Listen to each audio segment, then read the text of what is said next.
오늘 말씀은 이제 한 여인의 이야기예요. 한 여인. 이 여인은 성경 말씀은 가나안 여인이라고 얘기를 합니다. 가나안 여인은 이방 여인이에요. 그리고 또한 유대인들은 이방 사람과 함께 식탁에 앉는 것도, 말을 섞는 것도 굉장히 불길하고 죄를 짓는다고 말할 정도로 굉장히 꺼리끼는 사람이 이방 여인이었어요. 근데 어느 날 이 가나안 여인의 딸에게 끔찍한 일이 생깁니다. 무엇이냐?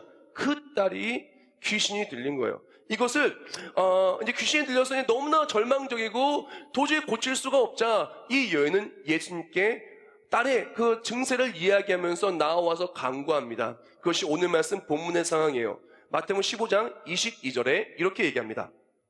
주 다윗의 자손이여, 나를 불쌍히 여기소서. 내 딸이 흉악하게 귀신 들렸나이다 하되. 아멘. 이 가나안 여인이 예수님께 나와서 말하는 거예요. 예수님, 주 다윗의 자손이여, 내 딸이 흉악하게 귀신이 들렸습니다. 자, 여기서 이 흉악하게의 원어는 뭐냐면은 카코스예요. 이 카코스의 뜻이 무엇이냐면은 도덕적 의미에서 나쁜이라는 의미와 함께요, 육체적 의미에서 병든, 그리고 더 나아가서 유해한, 위험한 이런 뜻을 가지고 있어요. 즉, 이 딸이 귀신 들렸는데 어떠냐? 도덕적으로 해서는 안 될 행동을 할 정도로 너무나 안타까운 딸인 거예요. 그리고 본인 스스로도 육체적으로도 굉장히 질병으로 고통스러워하고 있어요. 그리고 더 나아가서 주변 사람들까지 해치고 있는 상황인 것입니다. 그러니까 어머니 입장에서 보니까 어떻겠어요? 딸이 죽게 생겼어요. 딸이 도저히 눈 뜨고 보지 못할 너무나 안타까운 행동들을 하고 있는 거예요. 그 딸이 본인 스스로도 아파서 견디지를 못하고 너무나 힘들어하는 거예요. 그리고 그것도 모자라서 주변 사람들을 막 다 해치고 다니니까 어디다 내어놓지도 못해요.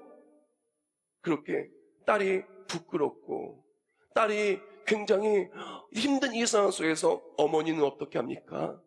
이 딸을 어떻게든 고쳐야 되겠다.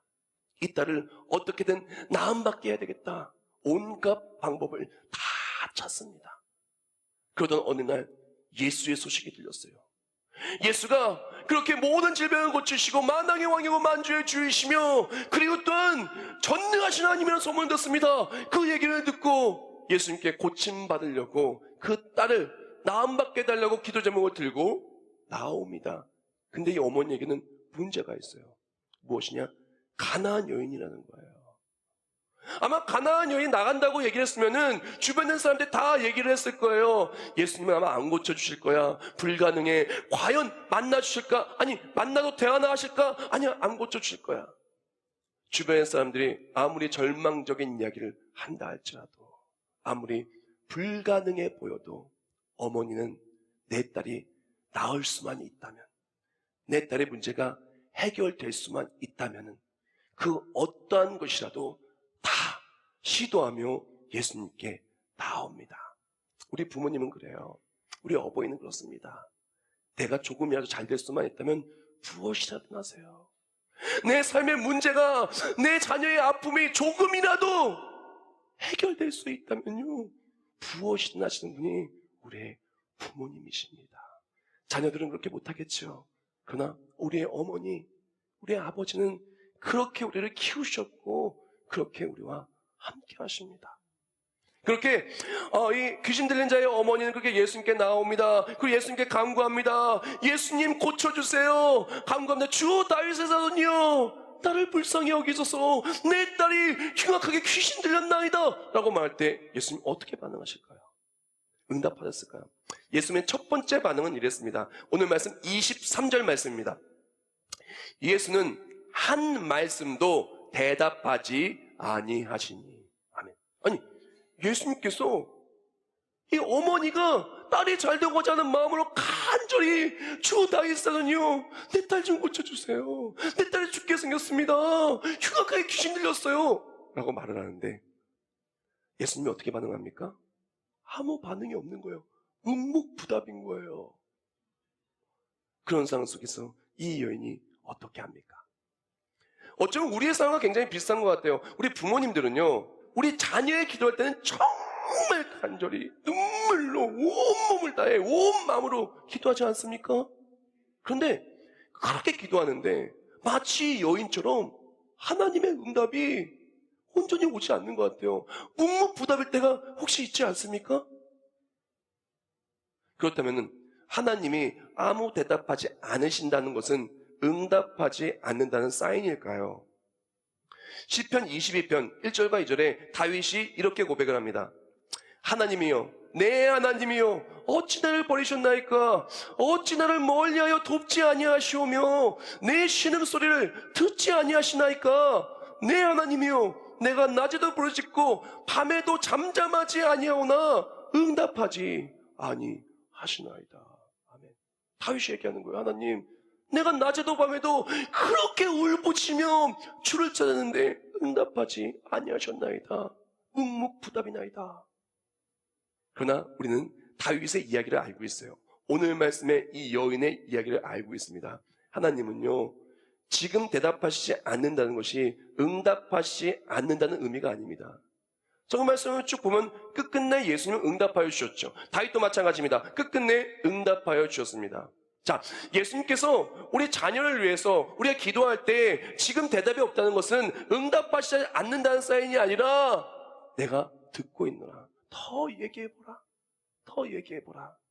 너희 마음이 어떤지, 내 간절함이 어떤지 더 들어주기를 원하시는 거예요. 더 듣고 하나님의 타이밍에 하나님의 기적으로 모두가 인정할 수 있게 정말 그 간절한 마음을 우리 모두가 알고 내가 기도해서 우리 딸이 내가 정말 주를 붙잡아서 우리 자손이 정말 하나님의 도우심으로 잘 됐다는 것을 깨달을 수 있도록 하나님의 타이밍을 하나님은 기다리고 계신 것입니다.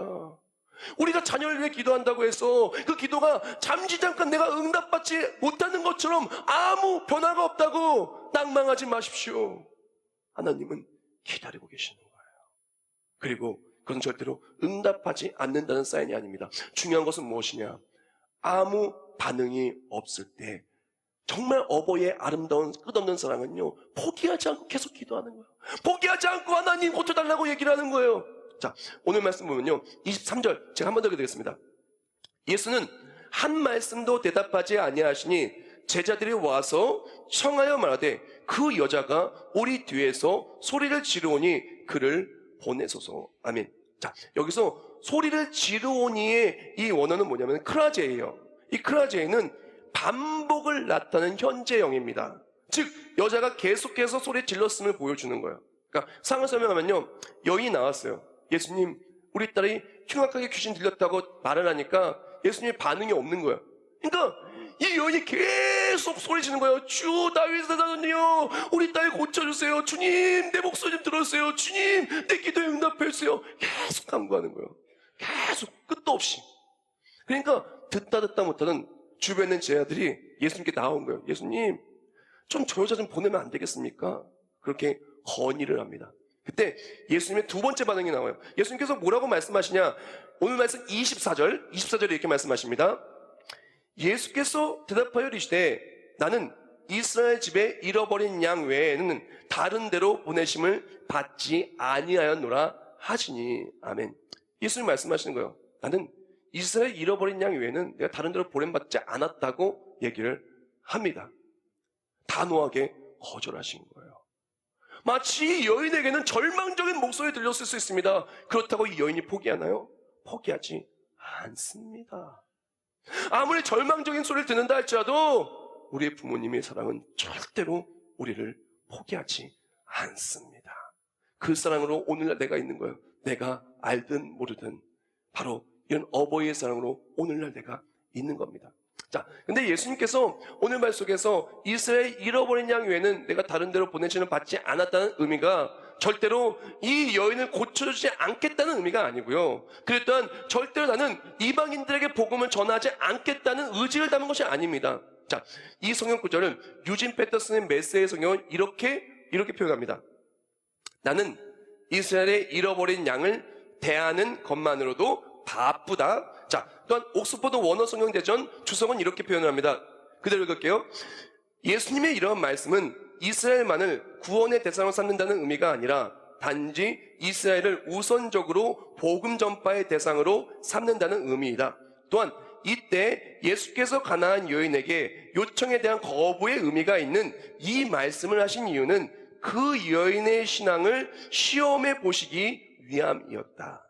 자, 이 주석과 또한 메시아 성경과 또한 많은 성경의 그 표현을 그대로 합쳐서 요약해서 말씀을 드린다면요, 예수님께서 이 말씀을 하신 이유는요, 메시아 대망 사상으로 구약 성경 그때부터 오실 메시아를 기다리고 하나님의 말씀 붙잡고 정말 예수 그리스도를 따라다니며 정말 예수 그리스도 온전히 붙잡기를 원하는 이스라엘 잃어버린 양들, 그 양들한테 가는 게 1순위라는 거예요.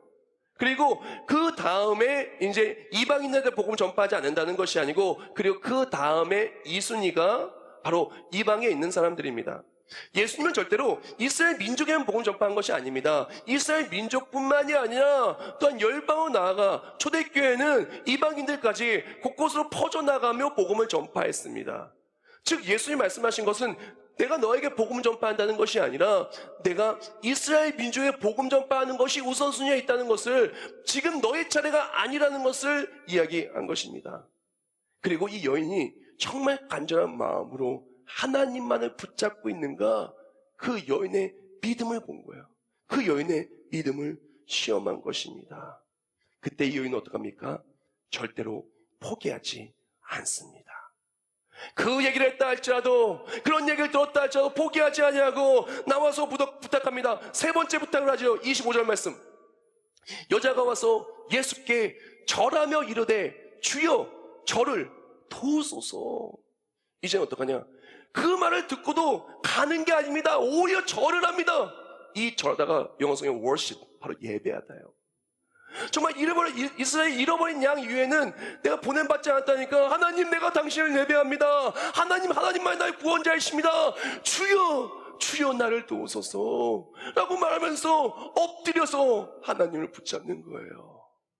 그렇게 하나님을 붙잡고 포기하지 아니하고 그렇게 나아가는 이 여인의 모습, 얼마나 아름답고 얼마나 위대합니까? 근데 이 말씀을 잘 보면요, 25절 말씀에 이렇게 말해요. 주여 저를 도우소서. 아니, 이 구절 생각해 봅시다. 지금 귀신 들린 사람이 누굽니까? 그 딸이에요. 딸이 귀신 들렸으면 이렇게 말해야 되는 거 아니에요? 주여 내 딸을 도우소서. 그렇게 말하는 거 아닙니까? 그리고 또한 오늘 말씀 22절을 보면은 그것도 마찬가지예요. 주여 나를 불쌍히 여기소서. 내 딸이 흉악하게 귀신 들었다 그래요. 주여 나를 불쌍히 여겨달래요. 나를 도와달래요. 왜 이렇게 얘기를 했을까요? 바로 이 어머니에게 있어서는 딸이 그 인생의 전부였기 때문에 그렇습니다. 우리 부모님에게 있어서는요, 내가 우리 삶의 전부예요. 우리가 어머니의 마음을, 아버지의 마음을 가장 아프게 하는 것이 무엇이냐면은, 우리 부모님은 내가 전부인데 나는 부모님이 전부가 아닌 거예요. 부모님의 마음을 아프게 하고, 부모님은 전부를 다 걸어서 나를 위해 희생하고 눈물 흘리고 돌보고 다 했는데 나는 전부가 아닐 때가 너무나 많다는 것입니다. 오늘 말씀을 통해서 이렇게 여인은 바로 내 딸이 내 삶의 전부라는 것을 고백하며 도와달라고 예수님을 붙듭니다. 우리의 어버이께는 바로 내가 전부입니다. 하나님도 마찬가지세요. 하나님에게 있어서 우리는 전부입니다. 그래서 하나님에게서 바로 우리가 전부이기 때문에 독생자 예수도 아낌없이 이 땅에 내려보내신 거예요. 왜? 나를 살리려고.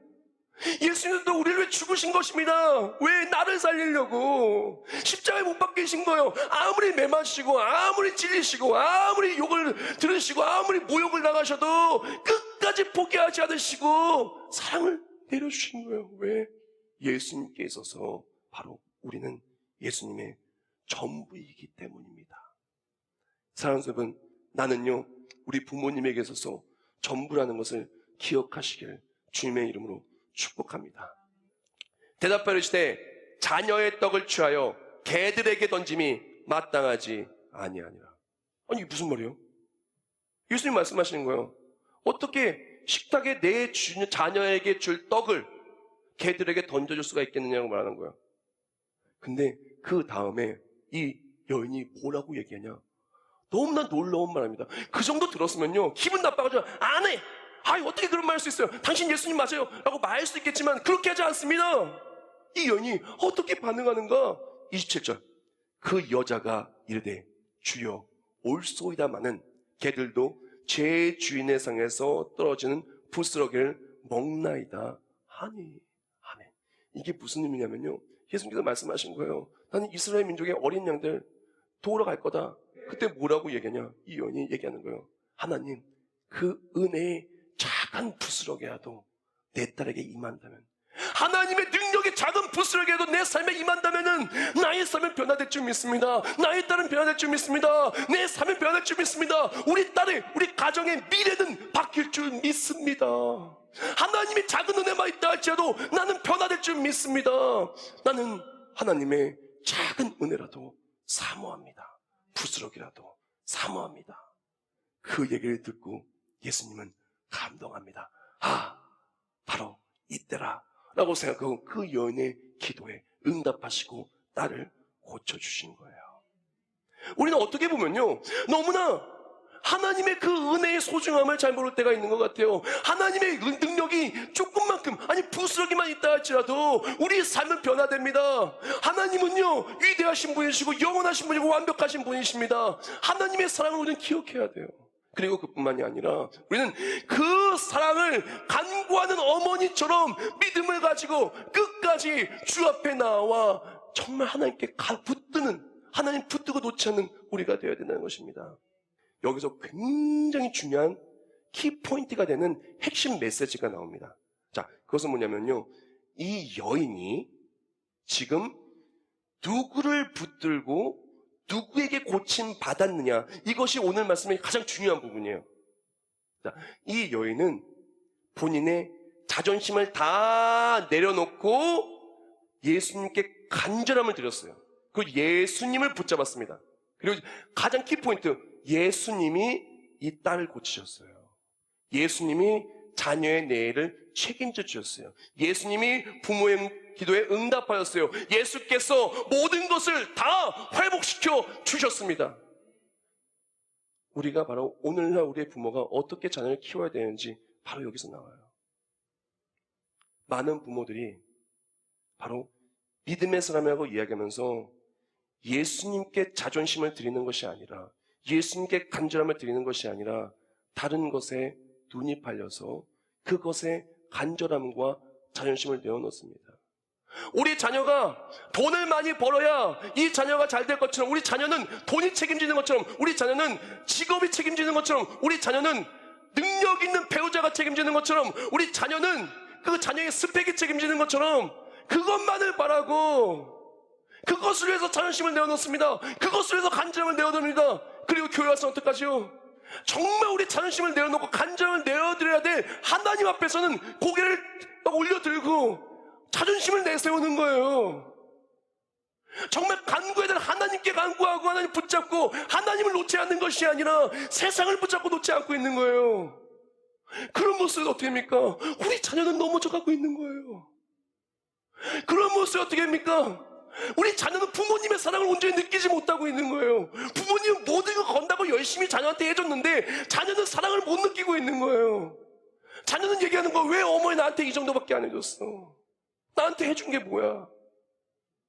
진짜 그 삶에 가장 가치 있는 것을 부모님이 붙잡고 그 아이에게 내려줬다면은 그 아이가 그것을 받고 부모님의 가치와 사랑의 가치를 알 것인데, 잘못된 것을 붙잡고 목숨 걸고 계속 그것만 붙잡고 날 달려가니 부모님은 자녀에게 아름다운 사랑을 줄지 못해서 힘들고, 자녀의 사랑을 바꿀 수 없어서 힘들고, 자녀 또한 부모의 사랑을 받지 못했다고 착각해서 매일매일 외롭고 지치게 살고 있다는 것입니다. 사랑하는 여러분, 우리가 필요한 것은요, 바로 하나님의 말씀을, 바로 하나님을 붙드는 것을 우리 자녀에게 가르치는 것. 그래 또한 하나님을 붙들 때 우리 삶이, 우리 내일이 기적으로 축복을 바뀐다는 것을 깨닫게 해주는 것이 우리 부모가 꼭 해야 될 것이에요. 바로 이 여인에게 우리가 배워야 될 것입니다. 이렇게 하나님을 붙잡는 모습을 우리 삶의 자녀에게 보여줄 때, 또한 우리 하나님 붙잡을 때 하나님은 우리 자녀 책임져 주십니다. 잘 들으세요. 혹시 믿음의 부모님이 계신 분이 있습니까? 오늘 내가 잘 된 거요, 다 내가 잘 돼서, 내가 잘해서 그러는 거 아닙니다. 우리 부모님이 그렇게 하나님 붙잡고 살았기에 하나님이 그 기도에 응답하여 주셔서 오늘의 내가 있는 거예요. 혹시 믿음의 부모님이 없으신 분들이 있습니까? 오늘 가나안 여인을 보세요. 분명히 믿음의 부모님이 없었지만 바로 이 여인의 세대부터 시작해서 딸은 고침받고 기적의 간증이 나타나는 영광의 가문으로 명문가로 바뀌었어요. 내가 그런 부모님이 되어주세요. 만약에 우리의 그런 부모님이 없다면 내가 그런 부모님이 되어주세요. 그리고 그걸 통해서 우리 하나님의 자존심이 되고 우리 부모님의 자존심이 되어주시길 축복합니다. 하나님이 우리 삶을 주장하는 가정은요, 하나님을 붙드는 가정은요, 하나님이 책임지십니다. 그것을 보여주는 부모님이 되고요, 또한 그걸 통해서 우리 자녀가 그 어떤 문제가 있다 할지라도 승리하는 아름다운 모습을 보여주고 사시길 주님의 이름으로 축복합니다. 여인이 이렇게 예수님께 믿음을 보였을 때 예수님께서 드디어 이 여인에게 이런 말씀을 하십니다. 오늘 말씀 28절 말씀. 이에 예수께서 대답하시되 여자여 내 믿음이 크도다, 내 소원대로 되리라 하시니 그때로부터 그의 딸이 나으니라. 할렐루야, 아멘. 이 딸이요, 나은 거예요. 작은 부스러기도 받으려는 마음으로 포기하지 않고 주를 붙잡을 때 하나님이 그 딸을 낳게 해주시고 그 여인에게는 하나님의 자녀가 된 놀라운 은혜의 감격을 주시고 그 가정의 내일이 바뀐 것입니다. 하나님이 책임지는 가정으로 그 내일이 바뀐 거예요. 문제는 사라진 거예요. 기적이 나타난 거예요. 성경 말씀 속에서 저게 기도했던 어머니를 통해 잘됐던 그런 자녀처럼 나도 또한 한국교회의 믿음의 스승들 통해 기도를 통해서, 또한 우리 부모님의 기도를 통해서, 우리 교회의 기도를 통해서, 하나님의 희생하심을 통해서 오늘날 내가 있으니 어떻게 해야 되겠습니까? 우리 어머니께 우리가 효도해야 되는 거예요. 삶으로 우리가 나타내 보이는 거예요. 성경 말씀을 삶으로 살아내며 효도하는 우리가 되어야만 된다는 것입니다. 6.25 때 이래요. 어느 날이었습니다. 이제 전방은 다 뚫렸어요. 이제 피난민이 되어서 후방으로 막 도망가고 있는데 갑자기 전투기가 다다다다다 날아오는 거예요. 그러니까 그 소리 듣자마자 피난민들이 겁에 질려가지고 막 숨습니다. 어떤 사람은 숯불로 숨고, 어떤 사람은 논두렁을 숨고, 어떤 사람은 집 사이로 숨습니다. 그런데 안타깝게도 피난민의 많은 사람이 어린 아이를 안고 가는 어머니가 있었어요. 어머니는요, 아이를 안았기 때문에 빨리 움직이지 못합니다. 그리고 제일 숨기 좁고 빨리 숨길 수 있는 곳이, 우리나라가 농사를 많이 졌기 때문에 논두렁에 딱 숨으면 되는데 어머니는 논두렁에 숨을 수가 없어요. 왜? 숨었다가 아이가 숨 막힐까봐, 아이가 물에 질식할까봐 숨을 수가 없어요. 너무나 놀랍게도요, 모든 어머니가 짠 것처럼 다른 사람들은 다 도망가는데 어머니들만큼은, 아이를 낳는 어머니들만큼 그대로 아이를 몸으로 안고 그 길거리에, 위에서는 다 보이는 길거리에 그대로 엎드린 거예요. 전투기는 지나가다가 그 어머니에게 총알을 막 쏩니다. 총알을 막 쏴요. 그 어머니는요, 총알을 맞으면서도 도망가는 어머니가 하나도 없어요. 다 총알을 몸으로 맞는 겁니다. 피투성이가 돼도 총알을 맞는 거예요. 그렇게 전투기가 지나고 나서 일어나는 어머니가 없는 거예요. 근데 너무나 안타깝게도 그렇게 안겨 있었던 대부분의 아이들은 다 살았습니다. 우리는 어린 아이들은 그것을 보지 못했어요. 그래서 착각해요. 내가 열심히 살아서 오늘 내가 이렇게 잘 먹고 잘 산다고. 어떤 아이들은 말해요. 내가 열심히 공부해서 좋은 대학 들어갔다고. 어떤 사람은 얘기해요. 내가 정말 대인관계도 잘하고 그래서 좋은 사람 만나서 결혼했다고. 어떤 사람은 얘기해요. 내가 기도해서 잘 됐다고. 사랑하는 여러분, 우리가 부모 없는 자식이 어디 있겠어요. 우리는 그렇게 기도로, 눈물로, 희생을 키우시는 부모님이 있었기에 오늘 내가 있는 겁니다. 우리가 예배 다 드리는 것도요, 하나님이 독생자 예수를 보내지 않으셨으면 아무도 예배 못 드려요. 하나님은 나를 위해 하나밖에 없는 예수님을 주시고 예수님 나를 위해 죽으셨기에 오늘 우리가 예배 드리는 겁니다. 하나님 우리에게 원하시는 것이 무엇일까요? 우리 부모님이 우리에게 원하시는 것이 무엇일까요? 단 하나, 우리가 잘 되는 거예요. 잘 되길 원하십니다. 우리가 어떤 일이 있다 할지라도 하나님 붙들고 잘 되기를 축복합니다. 어머니의 마음에 피수를 꽂는 것이 아니라 아버지의 마음에 돌을 던지는 것이 아니라 효도하시길 축복합니다. 그래서 삶의 모든 순간 내가 부모님의 자존심이 되고 내가 하나님의 자존심이 되어서 자손 대대로 하나님 믿는 우리가 이렇게 잘 된다는 것을 우리 하나님 아버지와 우리 육신의 부모님의 기쁨이 되는 우리가 되시길 주님의 이름으로 축복합니다.